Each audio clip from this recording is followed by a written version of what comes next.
The Pelicans lose again to Oklahoma City Thunder. 0-6, no first round pick next year. Golly gosh, is this the end of Willie Green? Let's talk about it today on Flock.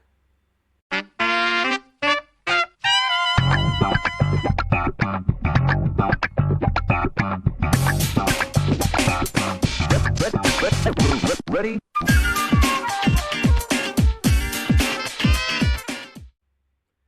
G'day everyone and welcome to Flock. I am your host, Lyle Swithenbank, at Lyle Swithenbank on Twitter and on TikTok, at Lyle Pels on Instagram. If you're listening to the audio version, remember you can go over to YouTube as well and watch the video version. Hit that subscribe and like or download, all that fun stuff that you can do to continue to help us grow, because while the Pelicans continue to let us down, I promise that I'll be right here with yous.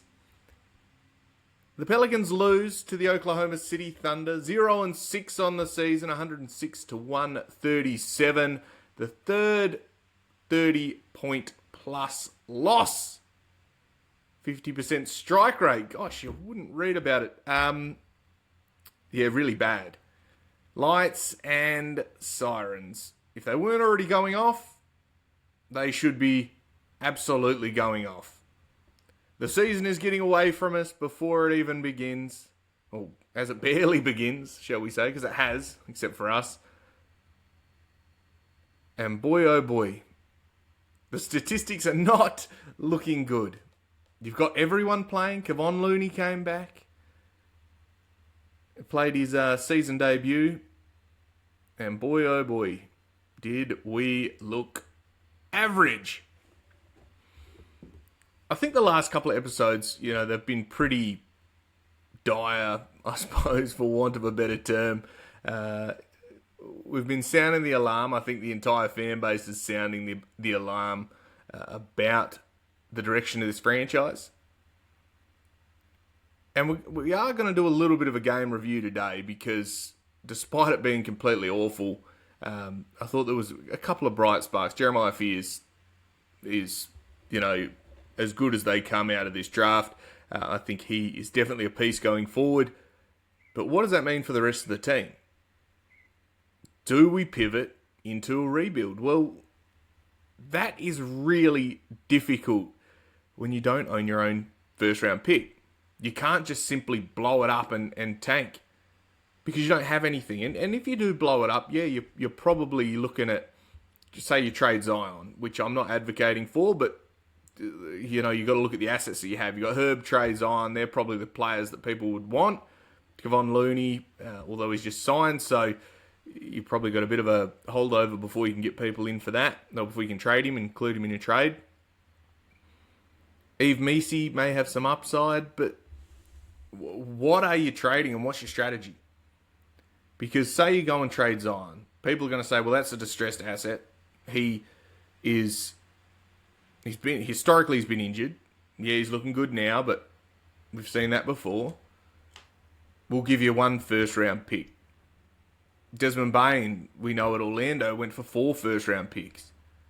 But because they know that you're desperate to go and pivot, other teams are not going to play nice. They're not going to say, yeah, just have my draft pick, that's fine.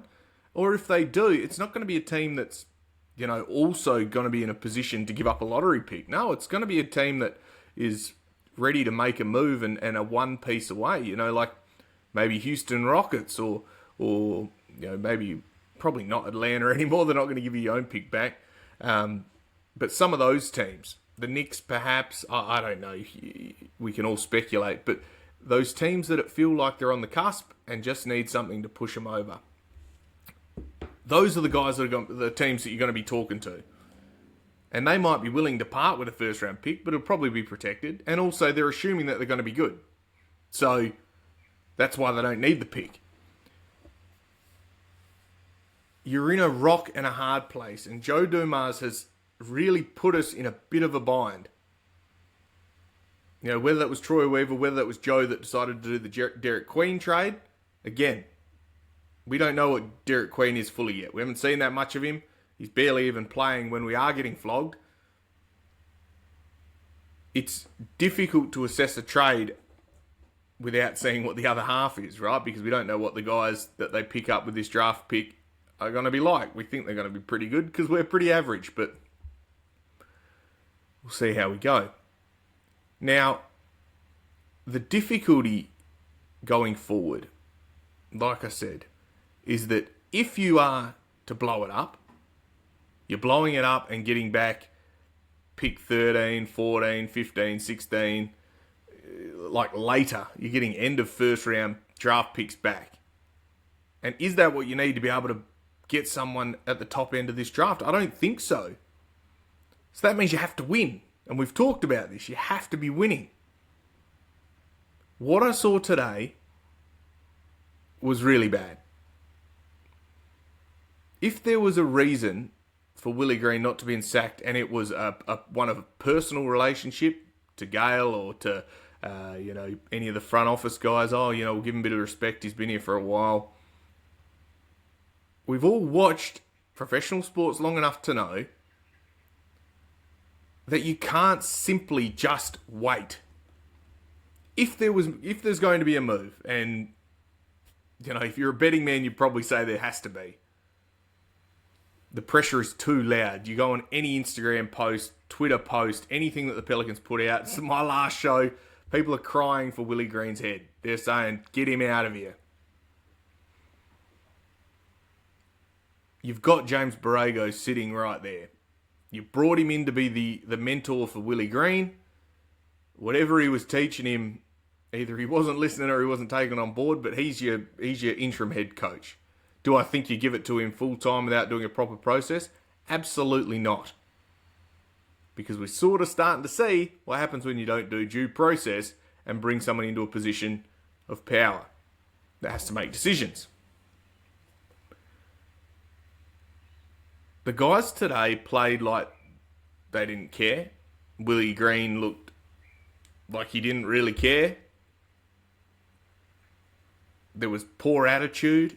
We've got weird, funky lineups getting thrown out there.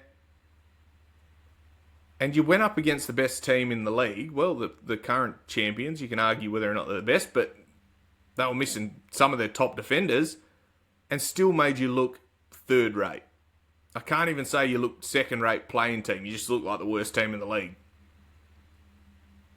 Look disinterested. The ball movement in the beginning started good. And then you just decided, let's stop doing that.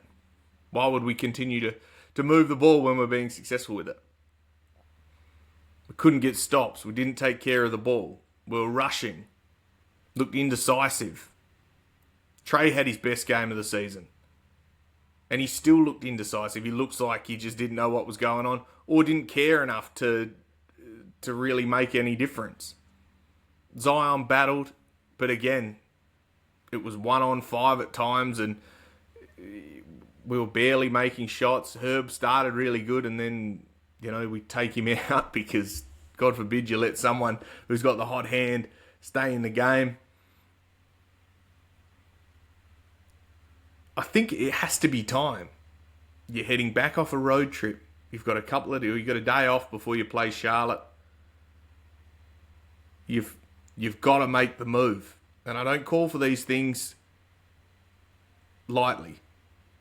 Willie Green has been in the wars with the rest of us. He's been there. He's had injury after injury. He's had a team that has been slapped together at times. Has his development happened?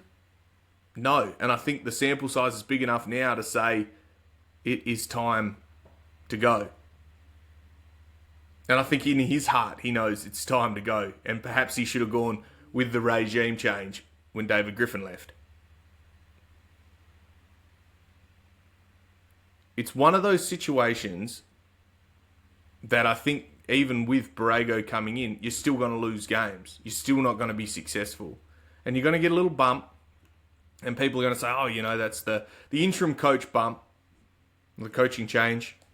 And that's all well and good. Will it translate to playoff basketball? Probably not. Could we string a few wins together and end up in the play-in? I think so. The reality is, you're 6 games into an 82-game season. The problem is, you can't keep losing them because you're going to win or lose this season in November, in December. Just purely on standings. It's too hard to claw it back, barring catastrophic injuries for other teams. You had to start fast, and we did not do that.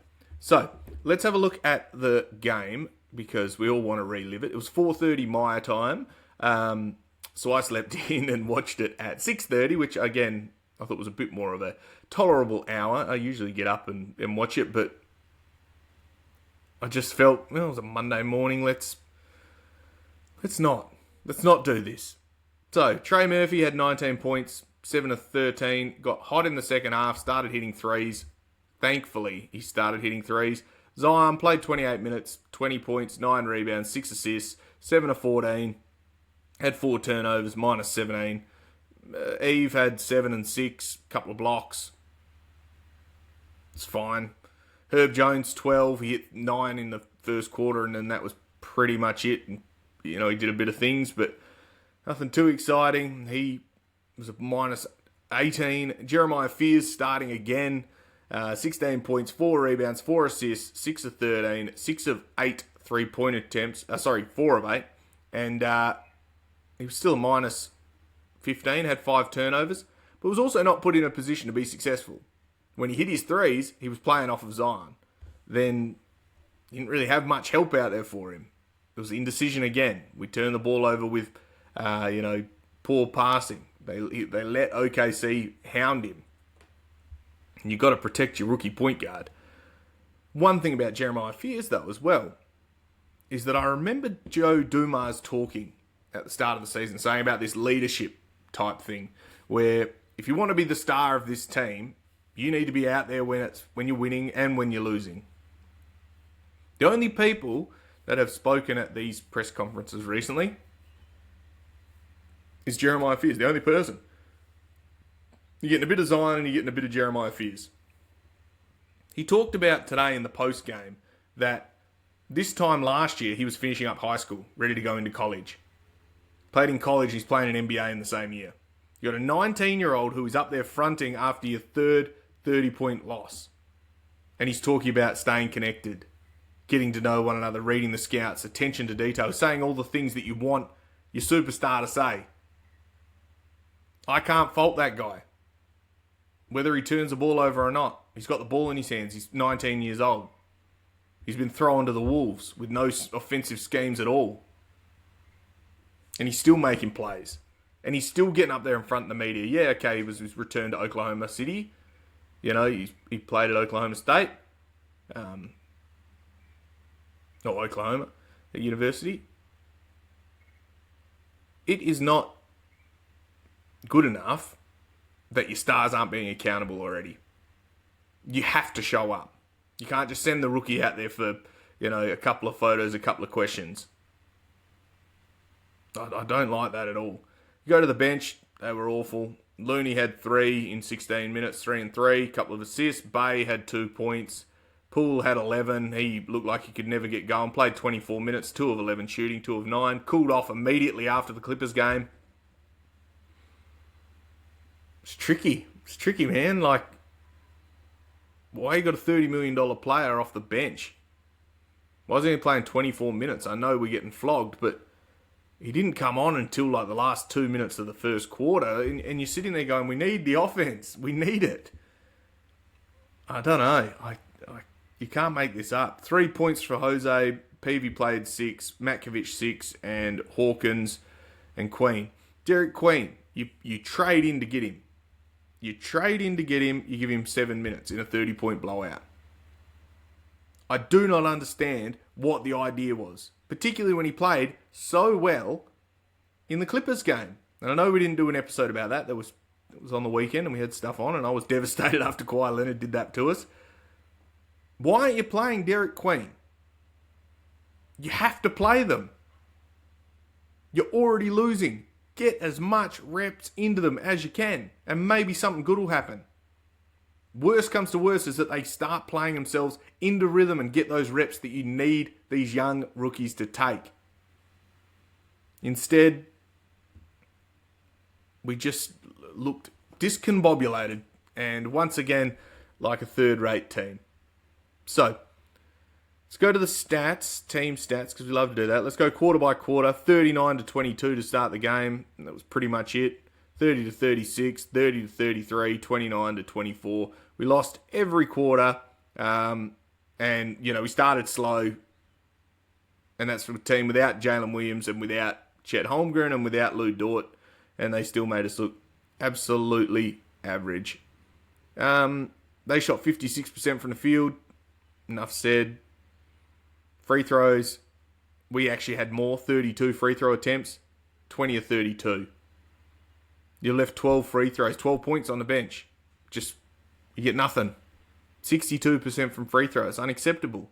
Assists, 33-26. Fast break points, 18-10. That means they're turning you over. That means they're getting out and running. Exactly what you want to do. Steals, they had 12. We had 5. Rebounds, they won. Points off turnovers, they won. They did everything that they could to make it uncomfortable for us, and we couldn't do anything to stop them. You've got their center, Jalen Williams, the other one, shooting threes. You've got open look after open look after open look. How many? Let's just have a look at the threes from the OKC players. Wiggins 3, Williams 4, 3 for Wallace, 1 for SGA, 1 for Carlson, 3 for Joe, 2 for Caruso, 1 for Dang, 2 for Youngblood. 23s. And what did we manage? 16, which is good for us. And that come 5 from Trey, 4 from Fears, 3 from Herb. And then a few of the bench guys. Poole hit a couple, Jose and Peavy.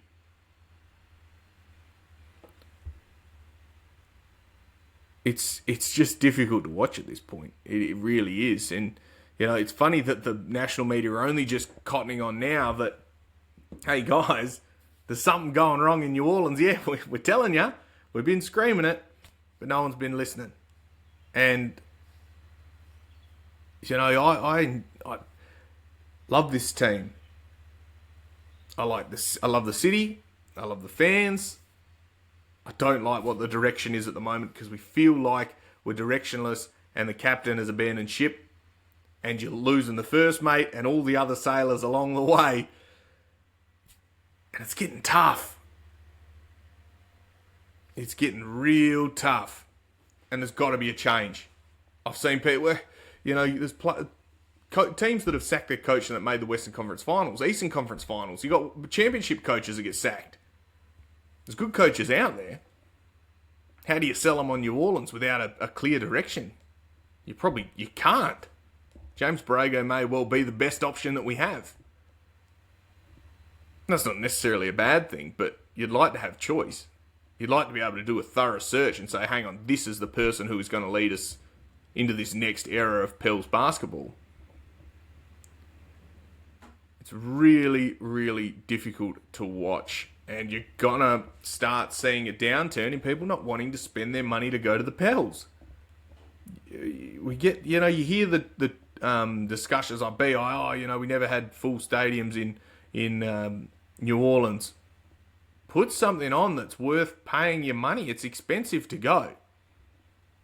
It costs money. Whether the tickets are $6 or $7 or whatever, you got to pay for parking. You got to get there. You've got to get some food. We don't have to, but you might want to get some food. You might want to take your family. You don't want to go by yourself. You're probably up for a couple of $100 before you get going. And then you go and watch that and it's over by half time. On a Monday night that's a bit chilly. Come on. You've got to have... It's an entertainment business and you've got to be entertaining. And people will always want to tune in and watch. There's the die-hard hardcores that, like myself, that will just always watch it right to the end and hope we see something that we can talk about and, celebrate. I'll always look for the positives. Jeremiah Fizz was great. Yeah, he turned the ball over a bit, but I have no notes on him. I think he's just really good. I think he's come along in leaps and bounds. I think his patience has been better, but you're starting to see him second guess himself again. He's come in with such confidence. Keep being confident. I like what we've seen from Derek Queen when we see him. I think when Jordan Poole is on and between the ears is locked in, then he's great. Zion's been really good. We just got to bring it all together and have a game plan that actually works. And have the belief that you can actually win. Because as soon as you're down, we let go of the rope. And we talked about in the first couple of games, no, we didn't. In Clippers, we didn't. We hung around and you lose to a Kawhi Leonard travel. You did everything else to put yourself in a position to win. But you lose. Now you lost 6. And it doesn't get much easier. You've got Charlotte coming out. You've got another Spurs game. You've got to right the ship, and it's got to be now. So, just a short one today. We're going to leave it at that. Maybe there'll be another emergency pod should anything happen. Who knows? The guys got back tonight from Oklahoma City, and they've got training tomorrow. So we'll see if there's any media availability after that, or if there's any, I suppose, overnight information. But until then, let's leave it at that. Let's all just go into our Sunday nights or our Monday mornings if you're listening to this, and we'll just take a breath, protect your peace. We'll still support this team tomorrow. We'll still tune into the Charlotte game, rightly or wrongly. But we're all ready for a bit of change, I think. So, that being said, this has been Flock, a New Orleans Pelicans podcast. I am your host, Lyle Swithenbank, at Lyle Swithenbank on Twitter and on TikTok, at Lyle Pels on Instagram. Make sure you hit that thumbs up, hit the subscribe. I appreciate all the support. We're continuing to grow. We're growing at a decent clip, and I appreciate you all for being here with us. It's fun to be doing this a bit more consistently, and I definitely missed it last year. So let's keep it going. Stay safe, and of course, bye for now.